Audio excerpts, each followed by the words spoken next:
நீதிமொழிகள் 26ஆம் அதிகாரம் 11வது வசனம். நீதிமொழிகள் 26:11. நாயானது தான் கக்கினதை தின்னும்படி திரும்புவது போல மூடனும் தன் மூடத்தனத்துக்கு திரும்புகிறான். நாயானது தான் கக்கினதை தின்னும்படி திரும்புவது போல. நாய் கக்கினதை அது திரும்ப அதே தின்னும்.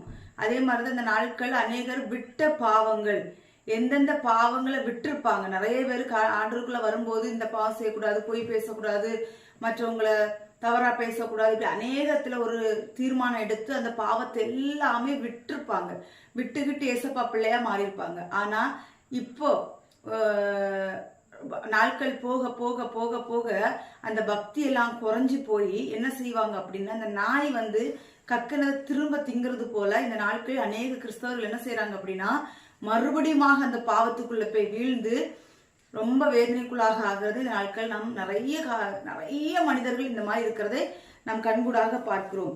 அதனால இந்த வசனம் சொல்லுது, நாயானது தான் கக்கினதை திரும்புகிறது போல, தின்னும்படி திரும்புகிறது போல மூடனும் தன் மூடத்தனத்துக்கு திரும்புகிறான் இப்படி என்று வேதவசனம் சொல்லுகிறது. கர்த்தருடைய பிள்ளைகளை நாம் ரட்சிக்கப்பட்டு விட்டாச்சு, இனி நம்ம என்ன பாவம் செஞ்சாலும் அதற்கு மன்னிப்பு உண்டு. அந்த மாதிரி நம்ம நினைச்சு நிர்விசாரமா இருப்போமானால் மன்னிப்பு உண்டு, அதோட தண்டனையும் உண்டு.